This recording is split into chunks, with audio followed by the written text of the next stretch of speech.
welcome to Talking Geopolitics. I'm Christian Smith, and on this episode, we head to the Middle East, where George Friedman talks us through what Israel's new government and a recent US missile redeployment have in common, and what these changes reveal about the current geopolitics of the region. But before that, to Africa.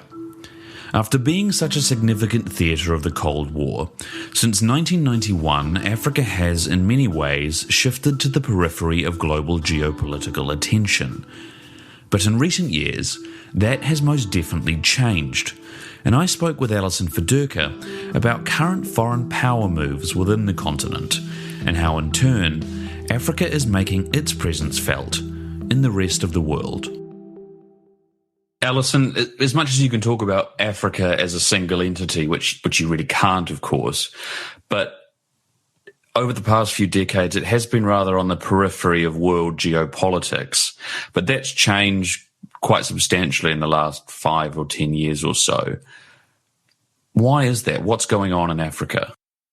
Right. So I appreciate you saying that you cannot think about Africa as a single unit because I think people sometimes forget just how large the continent is and how there are so many different moving parts to the different geopolitical dynamics, and the geographic realities of one region are going to be very different and have different implications than another. And what we are seeing is that Africa still remains on the periphery, but like anything in the periphery, it can still be connected to a lot of mainstream geopolitical processes that are underway. And over the past few years, we've started to see that developing even further. So, the competition for natural resources, it drags in Africa because it's seen as one of the, last untapped sources of a lot of mineral wealth that is out there in the world. If we look at the Horn of Africa, it ties in the Red Sea, it ties in the Arabian Peninsula, it ties in oil trade and Iran. And so that has all sorts of geopolitical ramifications that people who follow international affairs are very well familiar with. I think sometimes people forget that the northern coast of Africa is on the Mediterranean, and so a lot of the Mediterranean geopolitics does actually involve North Africa, even though we tend to think of it more as a European affair. This section of the continent does get drawn into that. And then we also have stuff that is a little bit more disconnected directly from other players, such as the Sahel region, where you see a lot of extremist Islamist activity going on right now that can pose some security risks to especially the people in those regions, but then also ramifications of that. So when we see, for example, massive migration from countries in the Sahel region, and by that I mean, Mauritania, Mali, Niger, Chad, Sudan, Eritrea, that kind of branch across the middle of Africa, just below the Sahara Desert. We see mass migration going north, trying to see how migrants get into Europe that way. And so again, we think about migration into Europe, we always go back to Turkey, Syrians and things like that. But there's also an important group of individuals coming from Northern Africa as well. And so those are the kinds of themes that we can look to, so that when we do think about the periphery, that there's actually a lot of connection between the interests of major countries such as the US, Russia, Europeans like France in this region. Even though it may not be making the headlines as much as other places, it certainly has a supporting role, and you can see some of these dynamics play out here. Well, again, I mean, it in some ways it almost seems, as we are increasingly moving into a multipolar world, it increasingly seems like, and it's very odd and kind of unsettling to say it, but it seems like we're getting to the point where we're in another scramble for Africa, like the imperial powers were in the 19th century, where you've got, India, China, Russia, the US, the EU, and other powers trying to exert influence in Africa. What's going on in that respect? So I think you could think of it a little bit as the scramble for Africa. I think you could also look a little bit at the Cold War lens that we saw. And even though that was a bipolar world, the idea of countries siding with a specific world power being reflected in their economic affairs, their security partnerships, and to some extent political alignment. So what we're seeing is, of course, you have on the economic front, you have China is the primary actor working its way into a lot of extractive industries and resources there, and loans and financing. And some of the counterweight there would be the United States and Europe, as they have also been important lenders historically to this region. And what we're looking for is any kind of backlash now, because we have seen this whole idea of the debt crisis kind of causing some problems for China, as people realize that there's a debt trap sometimes associated with these deals, and what that could look like in Africa. And then also from the U.S. and also the European and Russian and even Turkish perspective, there's this idea of security cooperation where people have different security interests. And so France in particular has leveraged its ties to its colonial holdings over the past few decades and has been a very prominent actor in the Sahel security operations there, both with local forces and sending just over 5,000 of its own troops into the region to help with security operations.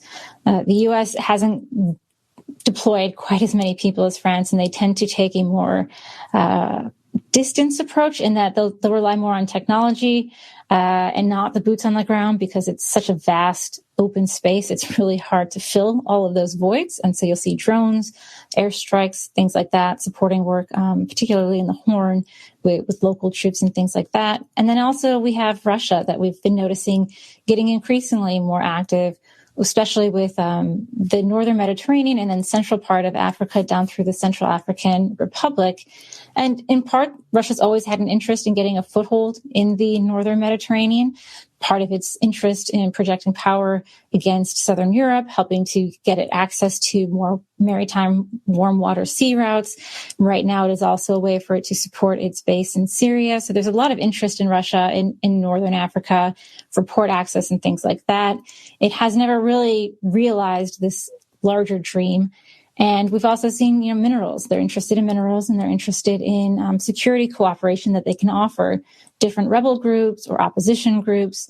And we are now starting to see an uptick in Africa's activities in terms of their ability to engage in their not just security operations with groups like Wagner Group, but also propaganda to help bolster pro-Russian support, propaganda to kind of create a backlash, or anti-French support is the largest one we've been seeing now, but really build that public dynamic that works in favor of Moscow. So, would it be fair to say then that what's going on in Africa at the moment is just a whole bunch of great power geopolitics being played out through African nations? So I think that is definitely part of it. One of the things that we are working on at Geopolitical Futures right now is to build out that model, to have a more clear delineation of what that looks like, because it's very easy to just say, oh, look, you have Turkey, the US and Russia and European powers all in one place, big label, great power competition.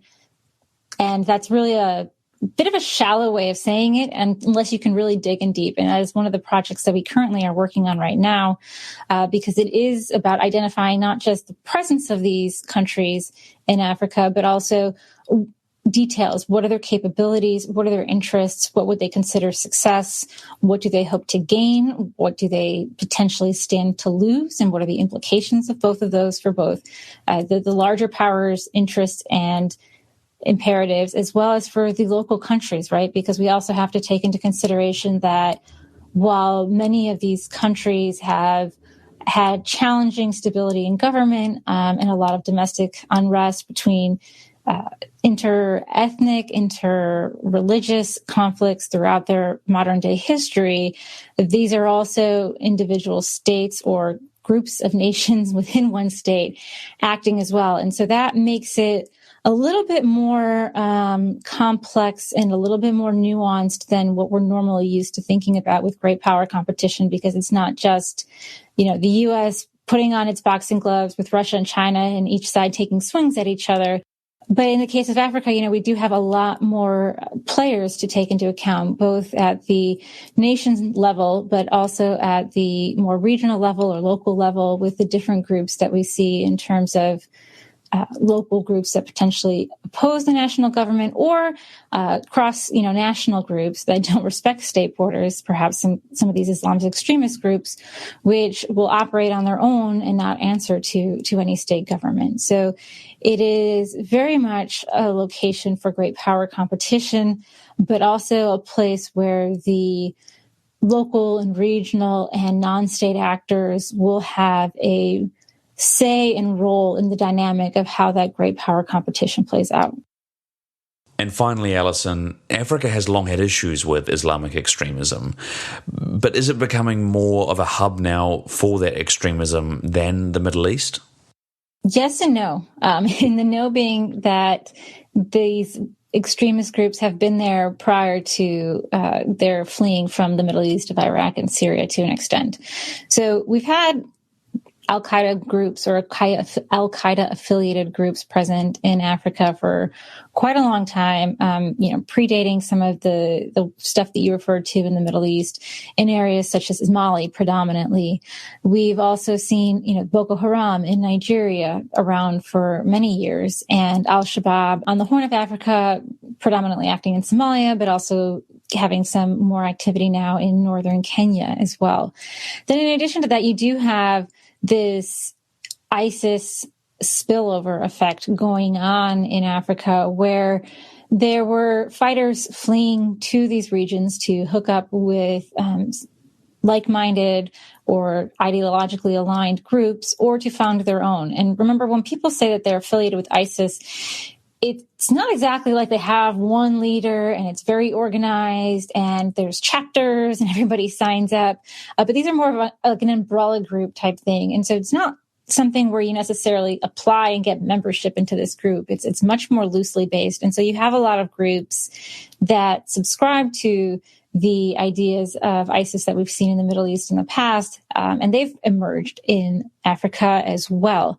And so it's been a safe haven for fighters fleeing from the Middle East, also to a region that was predisposed to have this type of extremist activity already taking place.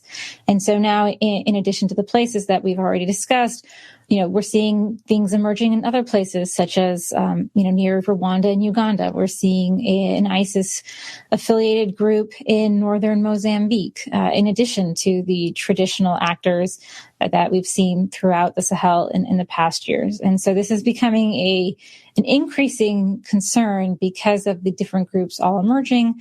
In some cases, the close proximity in which these groups interact, and also the fact that they're popping up in different places where, they didn't exist 5 or 10 years ago. And that is also very concerning, and in part explains why the focus of a lot of these outside powers that we've talked about, such as France, the United States, and to a degree also Russia, has a very strong security component to them, because this is a major issue for anyone interested in interacting with different countries in Africa. Alison Viduka, thank you very much as always. Look forward to hearing more about, the complexity of African geopolitics.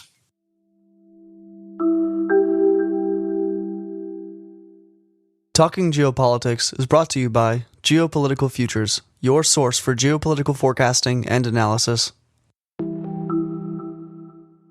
Earlier this month, a new Israeli Prime Minister was sworn in for the first time in 12 years. A few days ago, the US made a peculiar and unexpected announcement that it would be removing a series of air defense systems in Saudi Arabia, Iraq, Kuwait, and Jordan. The Middle East never fails to intrigue, and a few days ago, in an extended fireside chat, it's a cold summer here in London, George Friedman explained to me what these moves can tell us about the wider state of Middle Eastern geopolitics. George, the redrawing of the Middle East map, so to speak, in terms of alliances has taken place really over the past few years in what we now know as the Abrahamic Accords.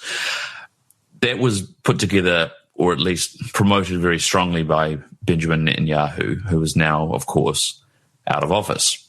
And Israel has a new government. How do they see the Abrahamic Accords and the new power arrangements in the Middle East? What does it mean for the Middle East? Well, we have to understand that Israel had pretty good relations well before the Accords. It worked closely with the United Arab Emirates, worked closely with Saudi Arabia, providing it with anti-aircraft weapons and so on. So this is an old arrangement that was expanded and formalized with a name. But it has nothing more to do than friendship, opening relations with Israel. And that's pretty important. Now, Netanyahu was critical in creating this, but the really important country was the UAE. The UAE insisted, and it's quite wealthy, on having this because it did not want, first, an ongoing war with Israel, and more to the point, it knew it needed help against the Iranians. And it was the Arabs who really decided to go public with the relationship they already had. And afterwards, it was dubbed the Abrahamic Chords, but it was not like a NATO decision or the creation of the EU or something at Maastricht. This was something that kind of flowed into existence over time. Would it be safe to say then that the state of Israel as a whole is relatively comfortable with this new arrangement? It's not party political. It's not going to change with this new government. Things are going to keep going as they were. Well, we have a government, but what it is very hard to tell because it's a coalition of enemies who shared in common a deep dislike for Bibi Netanyahu. But much of that dislike was personal or historical about things that happened. But this government is divided. It includes very hardliners on the question of the Palestinians, and also a party, a substantial one, that wanted in the past withdrawal from the West Bank. So how it governs and what its policies are pretty unclear. But Israel in general had a policy of controlling Israel, defending against the Arabs if they had to, but preferably creating some sort of system where the Arabs would not be opposed to the United States, and finally containing Iran. So this government is not going to change that because this is hardwired into the Israeli system. But the problem is, can they execute it? Can they work together with such different ideologies? And that remains to be seen. Well, shifting then, I suppose, from one recent event in the Middle East to another, and we could do this any time of any decade of the past several hundred years. But the US has, in the last couple of days, announced the removal of a series of airborne or air defense capabilities, rather, from several Arab countries, including countries like Saudi Arabia, Iraq, and Kuwait. I think the interesting thing here, we're talking about the sort of new power dynamics in the Middle East and the anti-Iranian feeling from several of these countries, is what's the US approach to it? Because we'll get onto this, the missile removals shortly, but the US approach may not necessarily be as strong as some of the local countries' approach, is it? The United States has had a policy since Obama to end the wars that began under the Bush administration. We were not winning them. We were just losing people, and withdraw. Obama didn't manage to fully withdraw, but he pulled down the forces. Donald Trump had the same policy as Obama, withdraw from the Middle East. Biden had the same position, that the United States should not be overly exposed. Now, there's one thing between withdrawing the troops. They're highly vulnerable. There are a lot of them. A lot of them will be killed. This was a stunning decision because it withdrew a defensive system, air defense systems, and it withdrew them not from one country, but from Saudi Arabia, from Jordan, from Kuwait, from the United Arab Emirates. This was a significant move on the part of the president that was done in a very shockingly fast time frame. Now, the president and his staff said that this had been quietly negotiated with the Arabs for months. Well, it wasn't. the Arabs would have screamed bloody murder out loud and be all over Congress trying not to have this taken away from them. So the president clearly had to make a decision to withdraw these. And the question is, why? And it's not self-evident.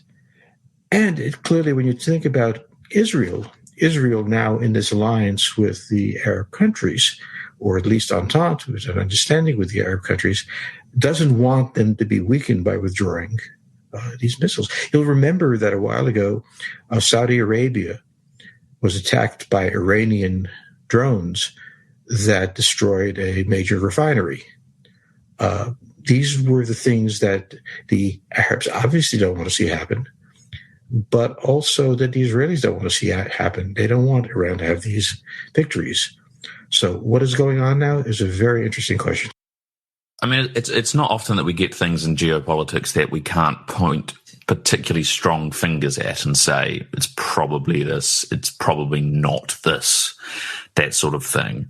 Let's just stick with the Middle East for the moment. Of course, the kind of fundamental principle, well, in many ways behind I'm going to keep calling them the Abrahamic Accords, although that, of course, brings into scope, well, I'm meaning a much wider scope with that. But the Abrahamic Accords had at its centre a sort of an anti-Iranian sentiment. This missile redeployment seems to be very much in favour, or at least useful to Iran. Is there a chance that this is an olive branch from Biden to the Iranians? It's certainly possible. Leaving aside the way it was announced and executed, yes. First of all, the Iranians are terrified of the Arabs. They fought a war in the 1980s, a 10-year war in which its casualties seemed to number about 1 million. It's an enormous number of dead. And this reviewed a war that had began with Babylon and Persia. So this has been going on a long time. It looks at Iraq, it looks at the people backing it, the Saudis and so on, and it's terrified. This is why it's been so busy inside of Iraq, destabilizing the country. Now, everybody is focused on nuclear weapons as something designed to destroy Israel, primarily because that's what the Iranians said.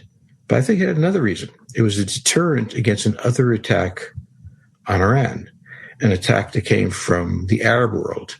It was something that was designed to hurt them. We don't want those out of there because, one, we don't want the Arabs hit by nukes. Secondly, the Israelis are not going to simply accept their word for it.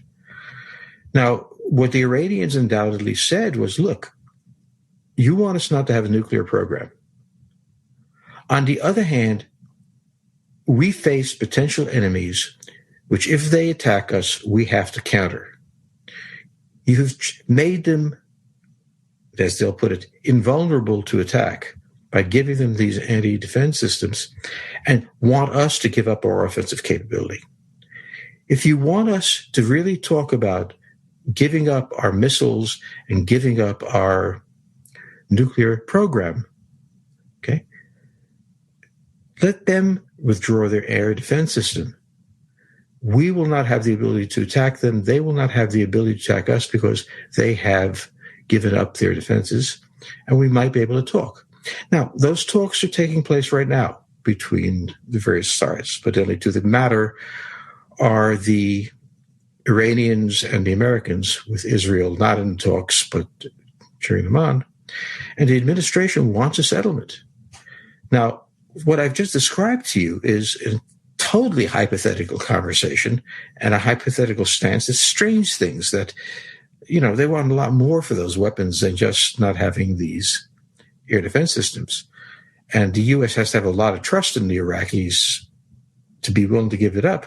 And may have depended on that. The Iranians wanted some signal of trust.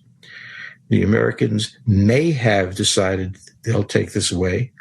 I don't believe it took place in consultation with the Arabs. It was told to the Arabs. And this is what happened. This is one explanation of what's going on. It's not quite a good one, but there are very few good ones available. So we go with this as one possibility. Is that the sort of thing that Biden would have done without saying so beforehand to the Iranians? I mean, would it have been done in consultation, not obviously with the Arab countries, but with the Iranians? Would he have said, okay, well, we'll remove these things? It has to be with the Iranians, because we had to extract a quid pro quo if this was what it was. It is not what the administration said it was, by the way. They said that the United States was rotating their forces out of the region and deploying them elsewhere, unstated. And interestingly enough, I mean, if that's what they were doing, virtually everything else they had said had been telegraphed in the campaign. I mean, this is something that we're going to do. It followed Trump's policy. But it went to a level that, with their defenses, that made bare sense. And more to the point, it was done clearly without consultation with the Arabs, because they would have been screaming bloody murder to every newspaper in the Western world about this. And they didn't, which leads me to conclude they didn't know. They heard it when we'd heard it, or maybe 24 hours earlier. I want to ask a question about room for maneuver, or perhaps margin for error might be a better one for the US. Because, I mean, if we look at again how the US is viewing the Middle East now, and like you said, Obama, Trump, and Biden have all had similar policies of trying to draw down on US presence in the Middle East. But it says quite a lot about how secure almost this new arrangement in the Middle East is, by the fact that the US can just do this. I mean, I suppose it's early days and maybe we don't know all of the consequences yet, but the fact that they can just make this move without risking upsetting the whole new alliance. The United States has become less and less important to the region. When we took over British hegemony, if you will, we had to be there. These were barely stable countries. They were not functioning properly. There were threats from them to the Soviets and so on. The current situation is different. There is a regional superpower in place, Israel. It is not only nuclear armed, but has a massive capacity. Many of the Arab countries have gathered under the Israeli umbrella, if you will. The outstanding question now is Iran, which used to be an American ally, is now hostile. But Iran itself is in desperate trouble. Internal economic problems, some degree of political instability, and certainly a very weak player compared to the Arabs. So when we look at all of that, this is the Middle East that emerged after the end of the Al-Qaeda wars. The United States had enough of the region. Israel made itself very powerful. The Arabs understand power and have always been much more comfortable with the Israelis than they said publicly. What they're not comfortable with is Iran. So it is a different region, and it is now emerging as a different region. The American position, in part, is let the Arabs take care of themselves, and the Israelis can take care of other matters. It's not something we talk about very much, again, in geopolitics, but I mean, what are the chances here that this sort of move from the US was just a bit of a blunder? That and obviously blunders tend to happen are much more likely to happen if you try and do things quickly without taking your time and consulting. But what's the chance that this actually was just a few people in the State Department or in the White House who just kind of made this decision and then have gone, probably a bigger impact than we thought of? A decision of this sort was made in multiple levels with all sorts of arguments being heard. Arguments from the U.S. Defense Department, the active duty military, and so on. And it was not taken suddenly, just announced suddenly and withheld. This was discussed a great deal. It was an event that takes place occasionally because it doesn't cohere with the public perception of what's going on. But many times, you will, in lesser matters, find in a surprise taking place And then you find out that, well, this was under discussion a long time. Remember, they needed the buy-in from the military on this, the U.S. military. Can you handle Iran without these there? They needed the buy-in from the State Department, from the National Security Council. This was not made somewhere in the night by Biden. This was something that was coming. We just didn't see it. All right. Well, then let's look at the explanation that the government has given for the reason for moving, which, as you said earlier, was to redeploy them somewhere. Where? Because we don't know where they've gone. Well, there are only a few places you would take that many weapons. The first thing to remember is a mystery, which is the U.S. has a very fine reserve of such weapons that they can deploy elsewhere. So why pull for the Middle East? That's one question. But there are two places to go, obviously. China, the Chinese theater of operations.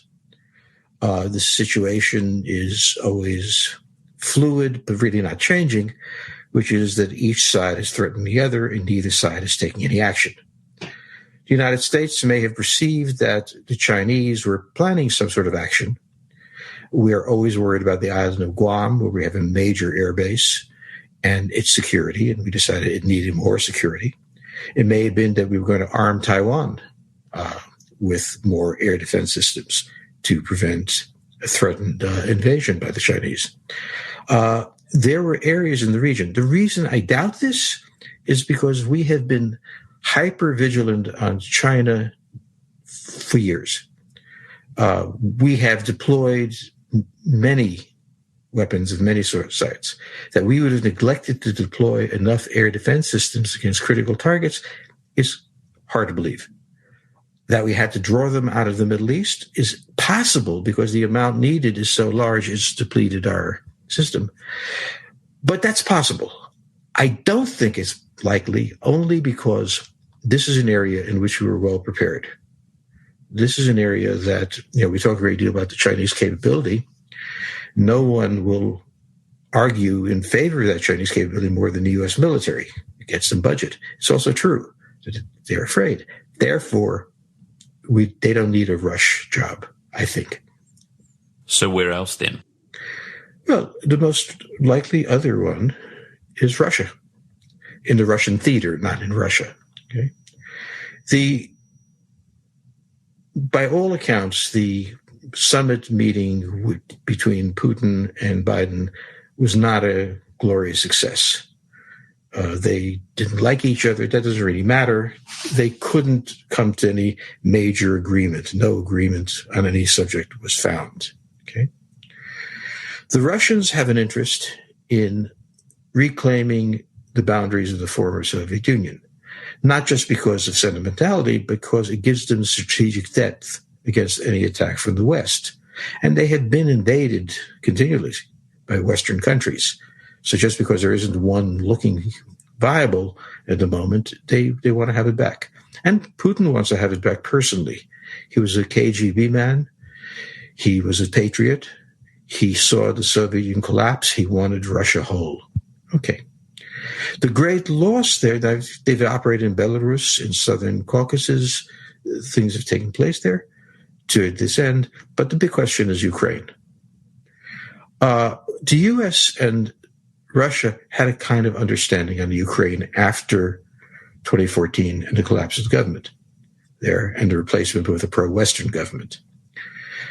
One piece was that the Russians would not move farther than the eastern regions in which they had insurgencies, an important but a very small area.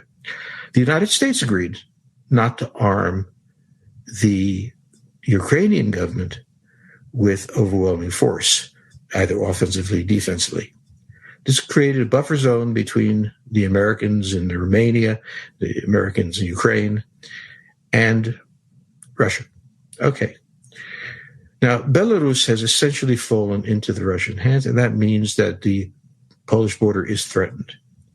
But more to the point, the Russians have also massed forces on occasion along the Ukrainian border, clearly threatening attack. The logical thing to do would be to send defensive weapons. And the kind of defensive weapons you would find there is anti-air weapons. Any Russian attack has to be supplemented by substantial air forces, all sorts of unmanned missiles, and so on and so forth.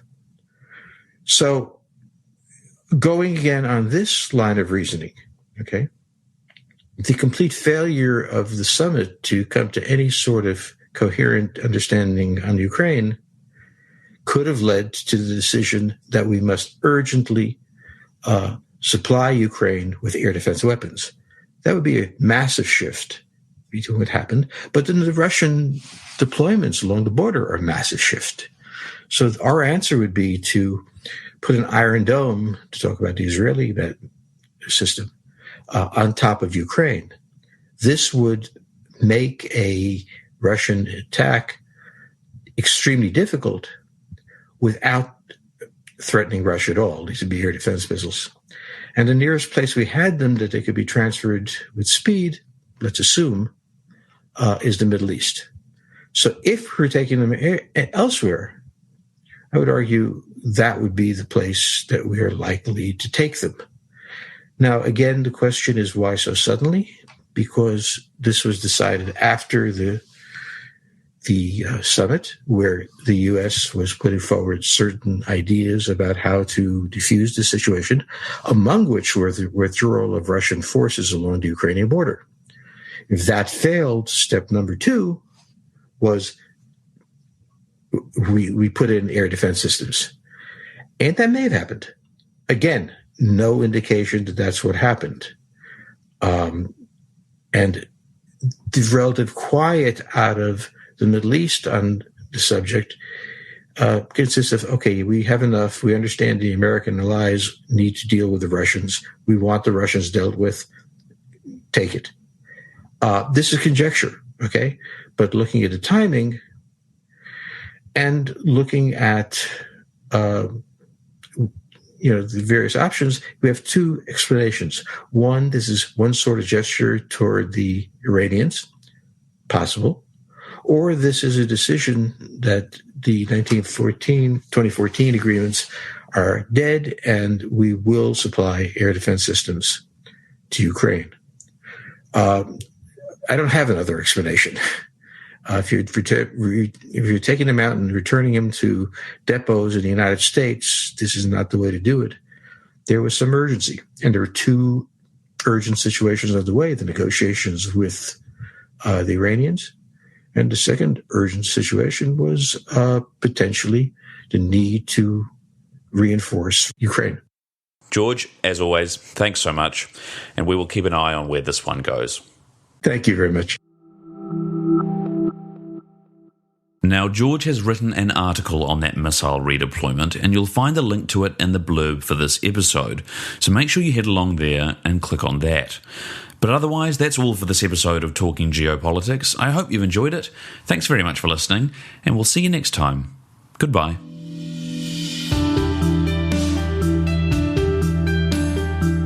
You've been listening to Talking Geopolitics from the team at Geopolitical Futures.